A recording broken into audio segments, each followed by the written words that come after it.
देश के banking sector में एक और बड़ा घोटाला सामने आया है और इस घोटाले के केंद्र में है एबीजी शिपयार्ड ग्रुप, जिस पर आरोप है कि उसने 2012 से 2017 के बीच 28 बैंकों के साथ धोखाधड़ी कर उन्हें 22,847 करोड़ रुपए का नुकसान पहुंचाया है। जिन बैंकों को इस ग्रुप ने नुकसान पहुंचाया उनमें state bank of India, Punjab national bank, bank of India और आईडीबीआई के अलावा आईसीआईसीआई जैसे प्राइवेट बैंक भी शामिल हैं। आरोप है कि एबीजी शिपयार्ड ग्रुप ने बैंकों के समूह से लोन और कई तरह की क्रेडिट सुविधाएं ली और बैंकों से मिले पैसे को सहयोगी कंपनियों के जरिए विदेशों में भेजा गया। स्टेट बैंक ऑफ इंडिया ने इस घोटाले की एफआईआर सीबीआई में करवाई थी। इस मामले की जांच हो रही है, छापेमारी इससे जुड़ी खत्म हो चुकी है और कहा जा रहा है कि इससे जुड़े सभी आरोपी देश में ही हैं। हमारे सहयोगी मुकेश सिंह सेंगर दे रहे हैं ज्यादा जानकारी। 5 राज्यों में चुनाव के ठीक पहले बैंकिंग फ्रॉड के इतिहास में अब तक का सबसे बड़ा घोटाला सामने आया है। दरअसल स्टेट बैंक ऑफ इंडिया समेत 28 बैंकों ने 2019 में सीबीआई को ये शिकायत दी थी कि गुजरात की company ABG shipyard private limited और एबीजी इंटरनेशनल लिमिटेड ने 2012 से लेकर 2017 तक इन बैंकों से 22,824 करोड़ रुपए के करीब लोन लिया, लेकिन ये लोन नहीं चुकाया। उसके बाद सीबीआई ने इस मामले की जांच शुरू की और 2019 के बाद से लगातार वो जांच कर रही थी।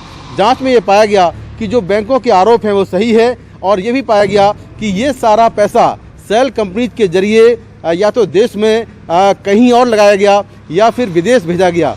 उसके बाद सीबीआई ने कल इस मामले को लेकर एक केस दर्ज किया और केस दर्ज करने के बाद सीबीआई ने महाराष्ट्र और गुजरात समेत 13 जगहों पर छापेमारी की। छापेमारी में सीबीआई को बहुत सारे डॉक्यूमेंट्स मिले हैं, दस्तावेज मिले हैं, साथ में कई इलेक्ट्रॉनिक एविडेंस मिले हैं। जांच में यह भी साफ हुआ है कि सभी आरोपी इस मामले के देश में हैं। दरअसल सीबीआई ने इन दोनों कंपनियों के अलावा जो इस कंपनी के बोर्ड ऑफ डायरेक्टर्स हैं उनके खिलाफ भी ठगी का मामला दर्ज किया है और जांच में साफ हुआ है कि सभी आरोपी फिलहाल देश में हैं। इसीलिए इस मामले में कार्रवाई करने में आसानी रहेगी। लेकिन चूंकि ये घोटाला अब तक का सबसे बड़ा बैंकिंग फ्रॉड है, इसके पहले नीरव मोदी ने जो पीएनबी बैंक से करीब 13,000 करोड़ रुपए का लोन लिया था वो घोटाला सामने आया था, लेकिन ये घोटाले की रकम उससे दुगनी है, क्योंकि ये जो रकम है वो है 22,824 करोड़ रुपए। तो ऐसे में विपक्ष इस पूरे घोटाले को लेकर सरकार को कटघरे में खड़ा कर रहा है और लगातार सवाल खड़े कर रहा है, क्योंकि ये घोटाला अपने आप में बहुत बड़ा है और बैंकों को करीब 23,000 करोड़ रुपए का चूना लगाया गया है। नई दिल्ली से मुकेश सिंह, एनडीटीवी इंडिया। और 5 राज्यों में विधानसभा चुनाव के बीच इस खबर ने अब विपक्ष को सरकार पर हमले का मौका दे दिया है।